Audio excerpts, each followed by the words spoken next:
Good evening America. എല്ലാം അവസാനിച്ചു. എന്റെ മധ്യസ്ഥതയിൽ ഇറാനും ഇസ്രയേലും വെടിനിർത്തലിന് സമ്മതിച്ചു. രണ്ടാം വരവിൽ ഒരിക്കലും കാണാത്ത ഒരു കീഴ്വഴക്കമാണ് ട്രംപ് തുടങ്ങിവെച്ചത്. യുദ്ധവും സമാധാനവും മുതൽ ഉണ്ടതും ഉറങ്ങിയതും വരെ തന്റെ സ്വന്തം സമൂഹ മാധ്യമമായ ട്രൂത്ത് സോഷ്യലിലൂടെ ലോകത്തോട് വിളിച്ചു പറയുകയെന്ന പഴക്കം ട്രംപായിട്ട് തുടങ്ങിവെച്ചതാണ്. ലോകത്തൊരു ഭരണാധികാരിയും സഞ്ചരിക്കാത്ത പാതയിലൂടെയാണ് ട്രംപിന്റെ സഞ്ചാരം. ലോകമെമ്പാടും നടക്കുന്ന സംഘർഷങ്ങൾക്ക് പരിഹാരം കാണുന്ന സമാധാന ദൂതനായിട്ടാണ് ട്രംപ് തന്നെ അവതരിപ്പിക്കുന്നത്. ഇനി ലോക വാർത്തകളുടെ സ്പന്ദനം അറിയാൻ ട്രൂത്ത് സോഷ്യൽ നോക്കണമെന്ന മട്ടിലുള്ള ഒരു കച്ചവട തന്ത്രമാണോ ഇതെന്നറിയില്ല.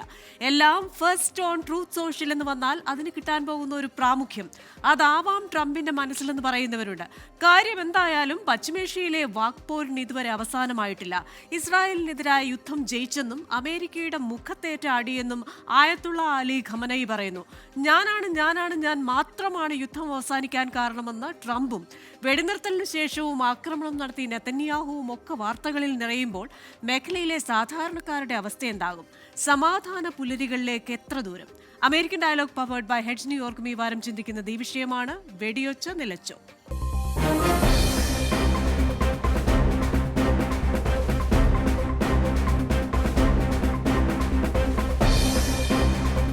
ഇന്നത്തെ എന്റെ അതിഥികൾ മുതിർന്ന മാധ്യമപ്രവർത്തകനും ഈ മലയാളി ചീഫ് എഡിറ്ററുമായ ജോർജ് ജോസഫ്, ഫൊക്കാന പ്രസിഡന്റും നിക്ഷേപകനുമായ സജിമോൻ ആന്റണി, വിദേശകാര്യ വിദഗ്ധൻ ഡോക്ടർ മോഹൻ വർഗീസ് എന്നിവരാണ്. എല്ലാ പ്രേക്ഷകർക്കും എല്ലാ അതിഥികൾക്കും American dialogue powered by heads ന്യൂയോർക്കിലേക്ക് സ്വാഗതം. അതിഥികളിലേക്കാണ് ആദ്യം ശ്രീ ജോർജ് ജോസഫിലേക്കാണ്.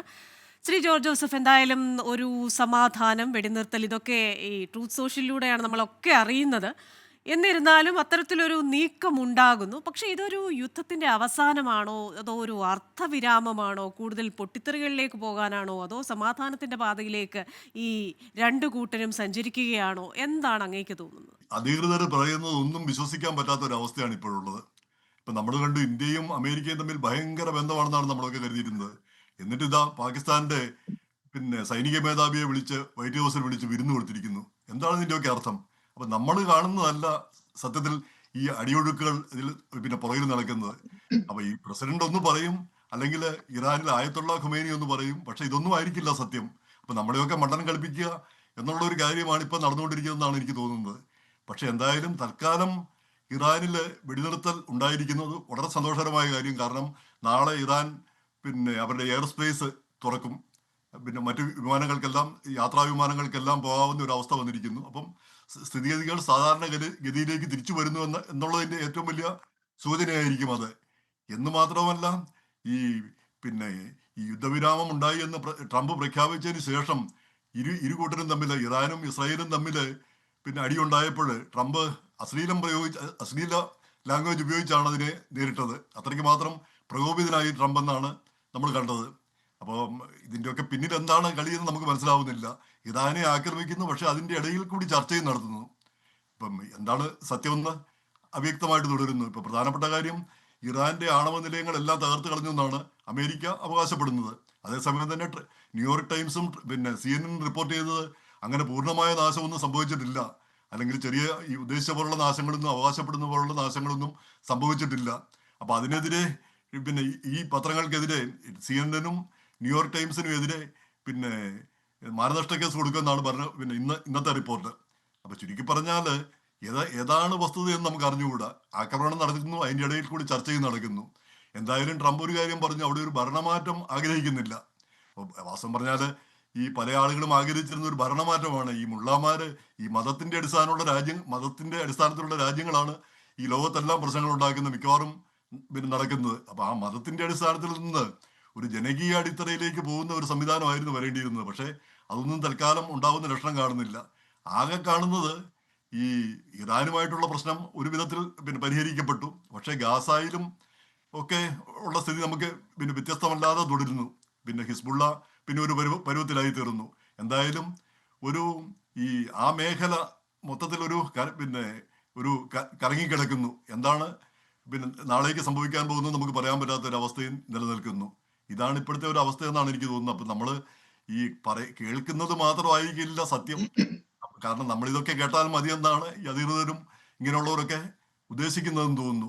എന്തായാലും വെടിനിർത്തൽ ഉണ്ടായി എന്നുള്ളൊരു സത്യമാണ്. അത് പിന്നെ ഇറാൻ ഒരുപക്ഷെ അമേരിക്കയുമായിട്ട് ചർച്ചയൊക്കെ നടക്കുന്നത്, കാരണം ഈ ചർച്ചയ്ക്ക് ഇരുകൂട്ടരും വിസമ്മതിച്ച് നിൽക്കുകയായിരുന്നു. ചർച്ചയൊക്കെ നടക്കുന്നു എന്ന് പറയുന്നത് ആശാവഹമാണ്. ഒരു മാറ്റം ഉണ്ടാകുന്നതിനുള്ള എല്ലാ സാധ്യതയും കാണുന്നുണ്ട്. ഇത്രയുമാണ് എനിക്ക് അതേപറ്റി തോന്നുന്നത്. ശരി. നമുക്കെന്തായാലും അത് നോക്കാം. ശ്രീ സജിമോൻ ആന്റണി, ശ്രീ ജോർജ് ജോസഫ് പറയുന്നത് പോലെ നമ്മളോട് പറയുന്ന കാര്യങ്ങൾ, അതിനപ്പുറമായി നമ്മൾ അറിയേണ്ടാത്തതായ ചില കാര്യങ്ങൾ, ഇത്തരത്തിൽ രണ്ട് തരത്തിലുള്ള കാര്യങ്ങളുണ്ട്. രണ്ട്, ഈ പറയുന്നത് പോലെ ഒരു മാറ്റം വരും എന്ന് അങ്ങ് കരുതുന്നുണ്ടോ? കാരണം ഇനി ചർച്ചകൾ നടക്കേണ്ടിയിരിക്കുന്നു. ആ ചർച്ചകളിൽ സമൂലമായ ഒരു പരിവർത്തനം, ഒരു ദീർഘകാല അടിസ്ഥാനത്തുള്ള സമാധാനം, ഇതിനൊക്കെ ഒരു സാധ്യത കാണുന്നുണ്ടോ? കൃഷ്ണ, ജോർജിയേട്ടൻ പറഞ്ഞതിനോട് ഒരു പരിധിവരെ യോജിച്ചുകൊണ്ട് അതിന് വേറൊരു സ്റ്റൈൽ പറയാനാണ് ഞാൻ ആഗ്രഹിക്കുന്നത്. സാവധാന ദണ്ഡ്, അല്ലെങ്കിൽ ഒരു കൈ കൊണ്ട് ഒരു കവിളിൽ അടിയും ഒരു കവിളിൽ ഒരു തലോടലും എന്നൊരു സ്ട്രാറ്റജിയാണ് ട്രംപ് അഡ്മിനിസ്ട്രേഷൻ എടുക്കുന്നത്. മിഡിൽ ഈസ്റ്റ് എന്ന് പറയുന്നത് വളരെ കോംപ്ലക്സ് ആയിട്ടുള്ള ഒരു ഇഷ്യൂ ആണ്, നമുക്ക് എല്ലാവർക്കും അറിയാം. അത് ലോകം എന്ന് തുടങ്ങിയോ അന്ന് തുടങ്ങിയ ഒരു പ്രശ്നമാണ്. അതിനകത്ത് പല റീസൺസ് ഉണ്ട്. ചിലപ്പോൾ നമുക്ക് തോന്നും സുന്നി ഷിയ ഫൈറ്റ് ആണ്, അതാണെന്ന് തോന്നും. ചിലപ്പോൾ നമുക്ക് തോന്നും അന്ന് ബ്രിട്ടീഷുകാർ ഡിവൈഡ് ചെയ്ത് അവർ വിഡ്രോ ചെയ്ത അതിർത്തികളിലുള്ള തർക്കങ്ങളാണ് ഇതിനെ ലീഡ് ചെയ്ത് നമുക്ക് ചിലപ്പോൾ തോന്നും. ചില സമയത്ത് നമുക്ക് തോന്നും ഓരോ എംപയർമാർ അവിടെ ഉണ്ടായിരുന്നു, അതിന്റെ ഒരു ഉയർച്ചയും താഴ്ചയും വന്നപ്പം അതിന്റെ ഇമ്പാക്റ്റുകളാണ്. അപ്പൊ ഏതായാലും ഈ ഒരു വിഷയം വളരെ കോംപ്ലക്സ് ആണ്. കഴിഞ്ഞ ഒക്ടോബർ 7, 2023 തുടങ്ങി അത് ഹമാസ് വേഴ്സസ് ഇസ്രായേൽ എന്ന് തുടങ്ങി അത് വ്യാപിച്ച ഇന്ന് അത് ഇറാൻ വേഴ്സസ് ഇസ്രായേൽ വരെ വന്ന് നിൽക്കുന്നുണ്ടെങ്കിൽ എന്താണ് അതിന്റെ ഔട്ട്കം എന്ന് പറഞ്ഞു കഴിഞ്ഞാൽ, സ്ട്രാറ്റജി എന്തും ആയിക്കോട്ടെ, എന്താണ് അതിന്റെ ഔട്ട്കം എന്ന് പറഞ്ഞു കഴിഞ്ഞാൽ 64,000 ആൾക്കാരാണ് മരിച്ചത്. ഏകദേശം 56,000 ആൾക്കാർ ഗാസയിൽ മരിച്ചു, കൊല്ലപ്പെട്ടു. ഇസ്രായേൽ 1,700 കൊല്ലപ്പെട്ടു. പിന്നെ വെസ്റ്റ് ഗാസയിൽ തന്നെ 870 കൊല്ലപ്പെട്ടു. ലെബനനിൽ ഏകദേശം 3,800 പേര് കൊല്ലപ്പെട്ടു. ഇപ്പൊ ടോട്ടൽ എടുക്കുവാണെങ്കിൽ ഔട്ട്കം ഏകദേശം 64,000 ആൾക്കാർ മരണപ്പെട്ടു, കൊല്ലപ്പെട്ടു. അതിൽ മജോറിറ്റി സ്ത്രീകള്, കുട്ടികള്. കുറ്റം എങ്ങനെയാകട്ടെ, ബോംബ് ആരുടെ വീണു, എങ്ങനെ വീണു എന്നൊക്കെ ഡിബേറ്റ് ചെയ്യാവുന്ന കാര്യങ്ങളാണ്. But end of the way ഇതാണ് അതിന്റെ റിസൾട്ട്. ഇവിടുത്തെ ഒരു സ്ട്രാറ്റജി എന്ന് പറഞ്ഞു കഴിഞ്ഞാൽ, മുമ്പേ ജോർജ് ചേട്ടൻ പറഞ്ഞു കൊടുക്കുക, അല്ലെ ഞാൻ ഇപ്പൊ സൂചിപ്പിച്ച കണക്ക് വേർഡ് മാറ്റുന്നത് മാത്രമേ ഉള്ളൂ. തല്ലലും ഒരു സൈഡിൽ കൂടി തല്ല് നടക്കുന്നുണ്ട്, വേറെ സൈഡിൽ കൂടി തലോടലും നടക്കുന്നുണ്ട്. അപ്പൊ അത് ഒരു പരിധി പോലെ ഫലം കണ്ടു എന്ന് വേണം നമുക്ക് പറയാനായിട്ട്. കാരണം ഇപ്പം ലേറ്റസ്റ്റ് ആയിട്ട് കാര്യങ്ങൾ പറയുവാണെങ്കിൽ ഇസ്രായേലും ഇറാനുമായിട്ട് ആ 10-12 ദിവസം വളരെ ഇന്റൻസ് ആയിട്ട് വന്നാലും ട്രംപിന്റെ സ്ട്രാറ്റജി, അല്ലെ ട്രംപ് നമ്മളോട് പറഞ്ഞത്, അല്ലെ അഡ്മിനിസ്ട്രേഷൻ നമ്മളോട് പറഞ്ഞത്, ആദ്യം പറഞ്ഞു we have nothing to do with Iran Israel fight എന്ന് പറഞ്ഞു. അത് കഴിഞ്ഞിട്ട് അവർ പറഞ്ഞു ഞാൻ അവരോട് അടങ്ങിയിരിക്കാൻ പറഞ്ഞു, സ്റ്റുപ്പിഡ് പിള്ളേരെ പോലെ ബിഹേവ് ചെയ്യരുത് എന്ന് പറഞ്ഞു വന്നു. അതിനുശേഷം ഒരു ദിവസം പറയുന്നു 2 ആഴ്ചത്തേക്ക് സമയം, 2 ആഴ്ച വരെ സമയം തരുന്നു എന്ന് പറയുന്നു. അത് കഴിഞ്ഞിട്ട് 2-ാം ദിവസം ബോംബ് വരുന്നു. അപ്പൊ അങ്ങനെയുള്ള കാര്യങ്ങൾ നോക്കി കഴിയുമ്പോഴത്തേക്കും ഓവറോൾ ആ ഒരു സ്ട്രാറ്റജി ഫെയിലായി എന്ന് നമുക്ക് പറയാൻ പറ്റത്തില്ല. എന്നാൽ പ്രോബ്ലം അത് സോൾവ് ചെയ്തതെന്ന് ചോദിച്ചു കഴിഞ്ഞാൽ, പ്രോബ്ലം എങ്ങനെയുണ്ടോ അത് അതുപോലെ തന്നെ അവിടെ നിൽപ്പുണ്ട്. എന്തായിരുന്നു അവിടുത്തെ പ്രോബ്ലം? പലസ്തീന്റെ എക്സിസ്റ്റൻസ് ഇസ്രായേൽ അംഗീകരിക്കുന്നില്ല, ഇസ്രായേലിന്റെ എക്സിസ്റ്റൻസ് പലസ്തീൻ അംഗീകരിക്കുന്നില്ല, അതായിരുന്നു. എന്നാൽ 1979 വരെ അങ്ങനെ ആയിരുന്നില്ല. കുറെ കൂടെ ഇച്ചിരൂടെ കണ്ടെയ്ൻഡ് ആയിരുന്നു. കാരണം 1947 തൊട്ട് 79 വരെയുള്ള അഡ്മിനിസ്ട്രേഷന് ശേഷം ഖമനിയും ഇപ്പോഴത്തെ ആയത്തുള്ള ഖമനിയും ആ ഒരു ഭരണം വന്നതിന് ശേഷമാണ് സ്ഥിതിഗതികൾ മാറി മറിഞ്ഞത്. ഇറാനും ഇന്ത്യയുമായിട്ടൊക്കെ നല്ല ബന്ധമുണ്ടായിരുന്നു. ഒരു പരിധി വരെ അമേരിക്കയുമായിട്ടും ഡയറക്റ്റ് ഒരു ഫൈറ്റ് 1979 വരെ ഇല്ലായിരുന്നു. അതിനുശേഷം ഈ ആയത്തുള്ള അൽ ഖമേനിയുടെ കാലത്തിന്റെ ആ ഒരു സമയത്താണ് ഇത് തുടങ്ങിയത്. അത് ഇന്റൻസ് ആയിട്ട് 2000-ലും പിന്നെ 2010-ലും അത് 2023 ഒക്ടോബർ 7-ന് ശേഷം അത് കൺട്രോൾ ഇല്ലാതെ പൊട്ടിപ്പുറപ്പെടുകയാണ് ചെയ്തതെന്ന് നമുക്ക് കാണാൻ സാധിക്കും. അപ്പം ട്രംപ് അഡ്മിനിസ്ട്രേഷന്റെ കാര്യത്തിൽ, അല്ലെങ്കിൽ ഇന്ത്യൻ വേറൊരു കാര്യം, മിഡിൽ ഈസ്റ്റിനെ പറ്റി സംസാരിക്കുമ്പോൾ നമ്മൾ എപ്പോൾ സംസാരിക്കും, അതായത് ഏത് പീരീഡിൽ നിന്ന് സംസാരിക്കും എന്നത് വലിയൊരു ഫാക്ടറാണ്. എവിടെ നിന്ന് സംസാരിക്കുന്നു എന്നതും വലിയൊരു ഫാക്ടറാണ്. ഇസ്രായേലിൽ നിന്ന് സംസാരിക്കുമ്പോൾ ഒരു രീതിയിൽ നമുക്ക് സംസാരിക്കാൻ പറ്റത്തുള്ളൂ. ഇറാനിലാകുമ്പോൾ വേറെ രീതിയിൽ വരുന്നത്. അതിന്റെ ഔട്ട്കം സിമിലർ വേയിൽ അമേരിക്കയിലും ഇന്ത്യയിൽ നിന്ന് സംസാരിക്കും. പ്രത്യേകിച്ച് കേരളത്തിൽ നിന്ന് സംസാരിക്കുമ്പോൾ പോലും അതിന് ചില മാറ്റങ്ങളുണ്ട്. ഇന്ത്യയിൽ നിന്ന് ഡൽഹിയിൽ നിന്ന് സംസാരിക്കുന്ന അതേ രീതിയിൽ നമുക്ക് കേരളത്തിൽ സംസാരം കേൾക്കാൻ പറ്റത്തില്ല, റൈറ്റ്? അതുപോലെ തന്നെ അമേരിക്കയും ഇസ്രായേലുമുള്ള ബന്ധങ്ങളായിട്ട് അപ്പൊ ഓരോ മേഖലയിലും ഓരോ രീതിയിലും അവരുടേതായ അടിയൊഴുക്ക്, ആ ഒരു റീജിയന്റേതായ ചില പൊളിറ്റിക്സ് ഉണ്ട്, അല്ലെങ്കിൽ ഒരു അടിയൊഴുക്കുകളൊക്കെ ഉണ്ട്. അപ്പൊ അതനുസരിച്ച് ഗോൾ പോസ്റ്റ് ഓരോ തവണയും മാറുന്നതായിട്ട് നമുക്ക് കാണാൻ സാധിക്കും. അപ്പൊ ഏതായാലും ഇതുവരെ പറഞ്ഞതനുസരിച്ചിട്ട് ഇപ്പോഴുള്ള ഒരു സ്ട്രാറ്റജി എന്ന് പറഞ്ഞാൽ, ഒക്ടോബർ 7-ൽ തുടങ്ങി 2023 തുടങ്ങിയതിനു ശേഷം ചെറിയൊരു കലാശക്കൊട്ട് ഇപ്പൊ കഴിഞ്ഞു നിന്നു. ആ ഒരു വെടിനിർത്തൽ ഏകദേശം ഒരു ധാരണയായി അത് നിലനിൽക്കും എന്നൊരു പ്രതീക്ഷയാണ് ഉള്ളത്. അത് 2-3 കാര്യങ്ങളുണ്ട്. അതായത് ആവനാഴിയിലുള്ള അസറ്റുകൾ ഓൾമോസ്റ്റ് തീർന്നു എന്ന് പറഞ്ഞാൽ അതിനെ റീപ്ലനിഷ് ചെയ്യാനായിട്ട് ഇറാന് ഉള്ള റീപ്ലനിഷ്മെന്റ് എവിടുന്നാ വരേണ്ടത്? റഷ്യയിൽ നിന്ന് വരണം, അല്ലെങ്കിൽ ചൈനയിൽ നിന്ന് വരണം, അല്ലെങ്കിൽ അവർ തന്നെ പ്രൊഡ്യൂസ് ചെയ്യണം. അവർക്ക് പ്രൊഡ്യൂസ് ചെയ്യാൻ പറ്റുന്നില്ല, കാരണം തലങ്കും വലങ്കും ബോംബ് വീഴുന്നു. റഷ്യയുടെ സിറ്റുവേഷൻ എങ്ങനെയാണ്? യുക്രൈനുമായിട്ട് കഴിഞ്ഞ 2 വർഷമായിട്ട് അടിച്ച് ഏകദേശം 250,000 അധികം ആൾക്കാരാണ് റഷ്യയിൽ തന്നെ കൊല്ലപ്പെട്ടത്. അവർക്ക് അവിടെ വെപ്പൺസിന്റെ കുറവ് വന്ന കാരണം നോർത്ത് കൊറിയയിൽ നിന്നാണ് അവർ വെപ്പൺസ് കൊണ്ടുവരുന്നത്, അല്ലെങ്കിൽ ഇത് ഇമ്പോർട്ട് ചെയ്യുന്നത്. അല്ലെങ്കിൽ അവിടെ സൈനികരുടെ കുറവ് മൂലം ഏകദേശം 1 മില്യൺ സൈനികരിലധികം ഒന്നെങ്കിൽ കൊല്ലപ്പെട്ടു അല്ലെങ്കിൽ മുറിവേൽക്കപ്പെട്ടു എന്നാണ് നമുക്ക് റിപ്പോർട്ടുകൾ കാണാൻ സാധിക്കും. അപ്പൊ അതിന്റെ ഡെഫിഷ്യൻസി അവർ പരിഹരിക്കുന്നത് നോർത്ത് കൊറിയയിൽ നിന്ന് ഫൈറ്റേഴ്സിനെ കൊണ്ടുവന്നതാണ്. അപ്പൊ അങ്ങനെയുള്ള സമയത്ത് ഇറാന് റഷ്യയുടെ ഭാഗത്ത് നിന്ന് സപ്പോർട്ട് കിട്ടത്തില്ല എന്നുള്ള കാര്യം ഒരു ഫാക്റ്റ് ആണ്. ചൈനയുടെ കാര്യം നമുക്കറിയാം, 1972 ശേഷം ഒരു യുദ്ധത്തിലും ഡയറക്റ്റ് കയറി ഇടപെടുന്ന ഒരു സ്വഭാവം അല്ലെങ്കിൽ ഒരു രീതി അവർ ഇതുവരെ കാണിച്ചിട്ടില്ല. ആ ഒരു സ്റ്റാൻഡിൽ തന്നെ അവർ നിൽക്കുന്നു. അപ്പൊ അതൊരു വലിയൊരു ഫാക്റ്റ് ആണ്. അപ്പൊ നമ്മൾ ചോദിക്കും, ചെറിയൊരു രാജ്യമായ ഇസ്രായേൽ എന്തുകൊണ്ടാണ് ഇത്രയും ഫൈറ്റ് ചെയ്യുന്നത്?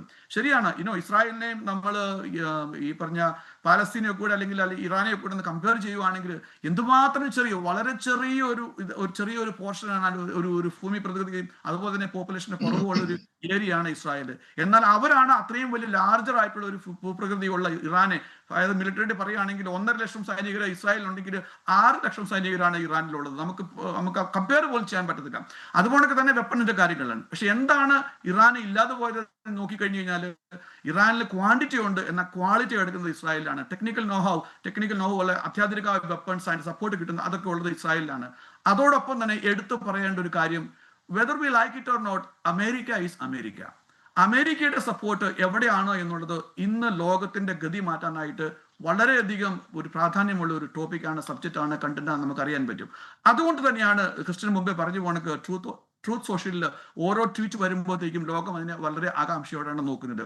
അപ്പൊ അതിലൊരു കമന്റോടെ പറയാൻ ആഗ്രഹിക്കുന്നു, ട്രൂത്ത് സോഷ്യലിനെ അങ്ങനെ ട്രംപ് പ്രൊമോട്ട് ചെയ്യുന്നുണ്ട് എങ്കിൽ പോലും ട്രൂത്ത് സോഷ്യലിന്റെ റേറ്റിംഗ് നമ്മൾ ഓവറോൾ നോക്കുകയാണെങ്കിൽ, ട്വിറ്റർ അല്ലെങ്കിൽ എക്സ് അല്ലെങ്കിൽ ഇതൊക്കെ ആയിട്ട് കമ്പയർ ചെയ്യുവാണെങ്കിൽ അവർ വേ ബിഹൈൻഡ് ആണ്. എന്നാൽ ട്രംപ് ശ്രമിക്കുന്നുണ്ട്, അല്ലെങ്കിൽ ഒരു ഇൻഡയറക്റ്റ് ബെനിഫിറ്റ് കിട്ടുന്നുണ്ട് എന്നുള്ളത് ഒരു ഫാക്ച്വൽ ആണ്. പക്ഷേ ശ്രീ സജിമോൻ ആന്റണി ഈ പറയുന്നത് പോലെ ഇൻഡോ പാക് യുദ്ധത്തിൽ ഇന്ത്യയും പാകിസ്ഥാനും പോലും ഒരു വെടിനിർത്തലുണ്ടെന്ന് അറിയുന്നത് ട്രൂത്ത് സോഷ്യലിലൂടെയാണ്. ഇപ്പോൾ പറയുന്ന അമേരിക്ക ഇറാനെ ആക്രമിച്ചു എന്ന് പറയുന്ന, ആണവ കേന്ദ്രങ്ങൾ ആക്രമിച്ചു എന്ന് പറയുന്നത് നമ്മൾ അറിയുന്നത്, ലോകം അറിയുന്നത് ട്രൂത്ത് സോഷ്യലിലൂടെയാണ്.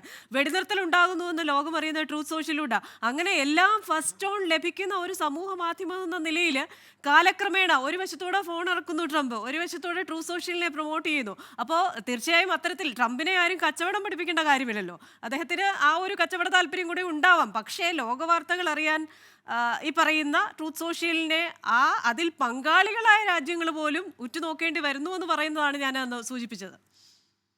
തീർച്ചയായും ക്രിസ്ത്യൻ ഒരു പരിധി വരെ പറയുന്നത് ശരിയാണ്, ഞാൻ യോജിക്കുന്നു അതിനോട്.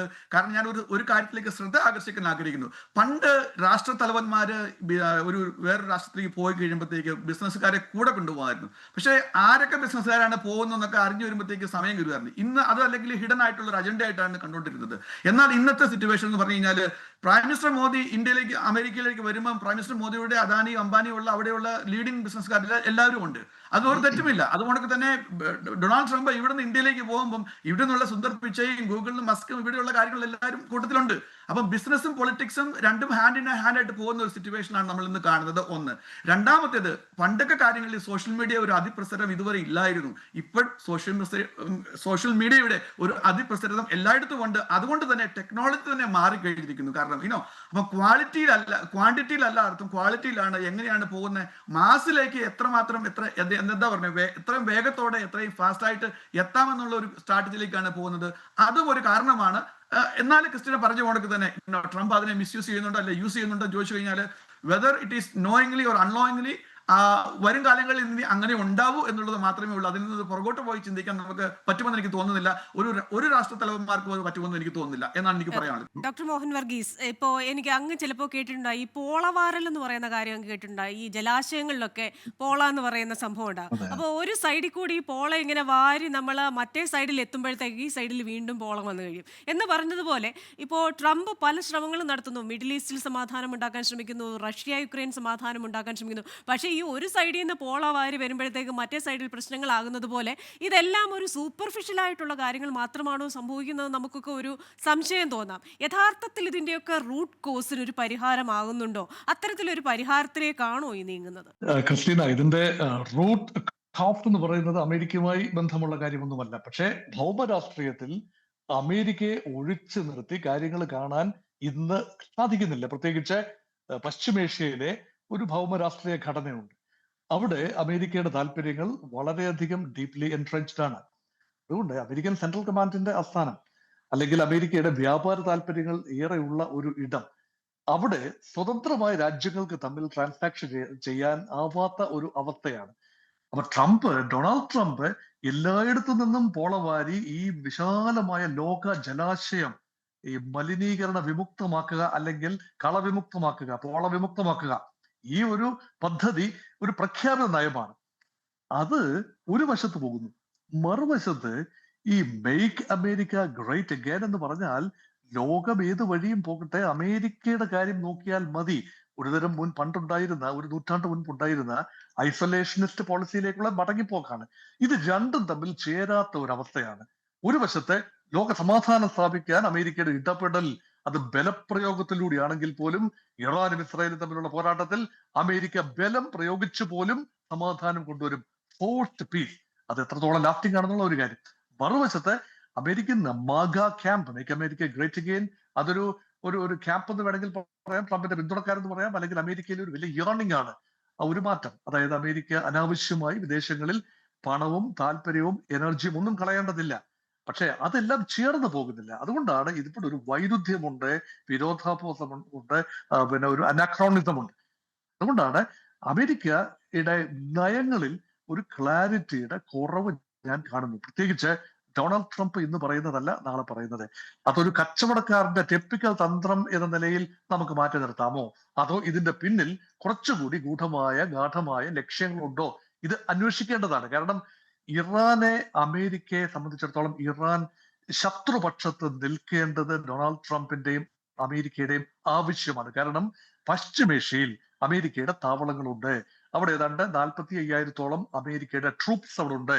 അത് മാത്രമല്ല പശ്ചിമേഷ്യയിലെ മിക്ക രാജ്യങ്ങളുമായും ശക്തമായ വ്യാപാര ബന്ധമുണ്ട്. പ്രത്യേകിച്ച് ഡിഫൻസ് പർച്ചേസ് എഗ്രിമെന്റ് ഉണ്ട്. കഴിഞ്ഞ മാസം ഡൊണാൾഡ് ട്രംപ് മധ്യപൂർവ്വ പ്രദേശത്ത് പറഞ്ഞിറങ്ങിയത് സൗദി അറേബ്യയുമായി $60,000 billion worth of arms purchase agreement ആണ്. അതുപോലെ തന്നെ അപ്രതീക്ഷിതമായി ട്രംപ് ഉദ്ദേശിച്ചതിനേക്കാളും വലിയ ഒരു ഡീലുമായിട്ടാണ് UAE-യിൽ നിന്ന് മടങ്ങിയത്. ഖത്തർ സന്ദർശിച്ചു. അങ്ങനെ ഈ വെസ്റ്റ് ഏഷ്യയിലെ മിക്ക രാജ്യങ്ങളിലും അമേരിക്കൻ ആയുധങ്ങൾ, അമേരിക്കൻ ഫൈറ്റർ പ്ലെയിൻസ് ചെലവാകണം. അങ്ങനെയെങ്കിൽ അവരത് വാങ്ങണമെങ്കിലും അമേരിക്കൻ സൈന്യങ്ങൾ അവിടെ നിലനിൽക്കണമെങ്കിലും ഒരു ഫിയർ സൈക്കോസിസ് ജനറേറ്റ് ചെയ്യപ്പെടണം. അതുകൊണ്ട് എന്റെ മനസ്സിൽ ആദ്യം മുതൽ തോന്നിയ ആശയം, ഇറാനുമായി ഒരു സംഘർഷം ഉണ്ടാകും, പക്ഷെ റെജീം ചേഞ്ച് എന്നത് അമേരിക്കയുടെ പരിഗണനയിലേ ഇല്ല, ട്രംപിന്റെ പരിഗണനയിലേ ഇല്ല. അയത്തുള്ള അലി ഖൊമൈനി നയിക്കുന്ന ആ ഒരു റെജീം അവിടെ ഉണ്ടാകണം. പക്ഷെ ആ റെജീം കുറച്ചൊക്കെ മെലോ ഡൗൺ ചെയ്യണം, മയപ്പെടണം, ബലഹീനമാകണം. അങ്ങനെ അമേരിക്ക ഇടപെട്ടു എന്ന ഒരു പ്രതീതി ജനിപ്പിക്കണം. അതേസമയം വളയ്ക്കുകയും ചെയ്യാവൂ, ഊട്ടിക്കരുത്. ഇറാനെ ഒടിച്ചു കളയാൻ, ഇറാനെ അസ്തമിപ്പിക്കാൻ, ഇറാനെതിരെ കർശനമായ തിരിച്ചടി നൽകാൻ. അത് അമേരിക്കൻ ബേസ് ഖത്തറിലേത് ആക്രമിച്ചതിന് ശേഷം ഉടനടി യുദ്ധം നിൽക്കുകയാണ്.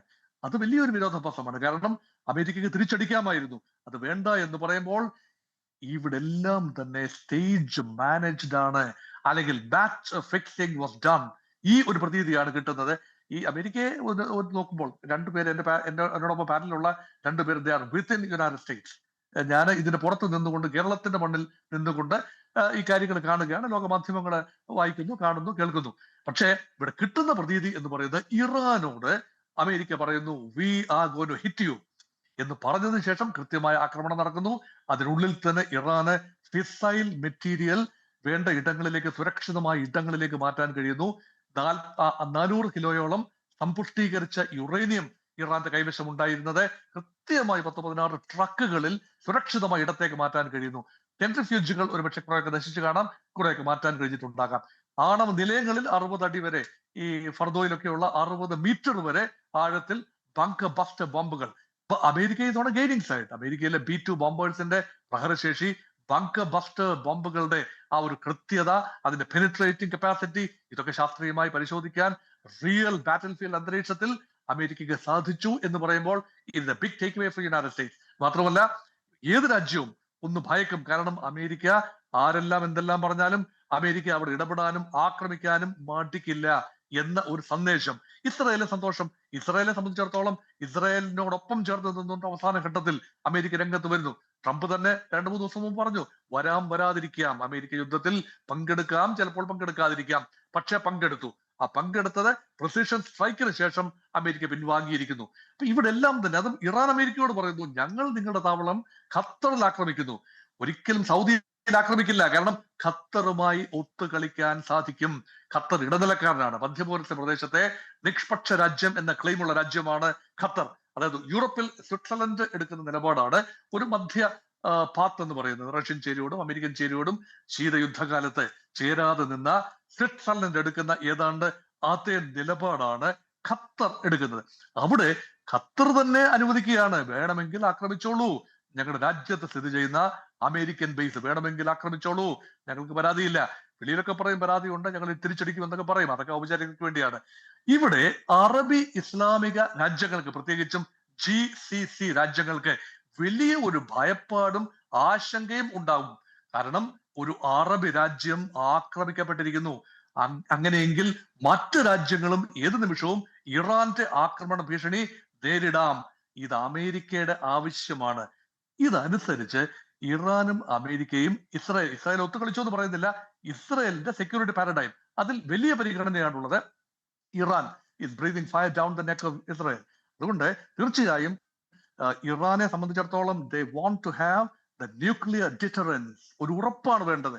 ഇല്ല എന്ന് ഇറാൻ എത്ര പ്രാവശ്യം പറഞ്ഞാലും തങ്ങൾക്ക് വൈദ്യുതി ഉത്പാദിപ്പിക്കാൻ യുറേനിയം സമ്പുഷ്ടീകരിക്കണം എന്ന് പുറപ്പുറത്ത് കയറി വിളിച്ചു പറഞ്ഞാലും ശരി, 60% നിന്ന് 90% ആണവ സമ്പുഷ്ടീകരണം യുറേനിയം 235 എത്തുമ്പോൾ അതിനർത്ഥം ന്യൂക്ലിയർ ഡിറ്ററൻസ്, ആണവ സാങ്കേതിക വിദ്യ, ആണവ ബോംബുകൾ ഉണ്ടാക്കാൻ ഉപയോഗിക്കുകയും ആ ബോംബുകൾ ഉണ്ടാക്കുക വഴി, ആയുധങ്ങൾ ഉണ്ടാക്കുക വഴി, അണുവായുധങ്ങളിലൂടെ ഡിറ്ററൻസ് അല്ലെങ്കിൽ സംരക്ഷണം, സുരക്ഷിതത്വം, ഡിഫൻസ് സാധിക്കുകയും ചെയ്യാൻ രാജ്യത്തിന് അവകാശമുണ്ട്.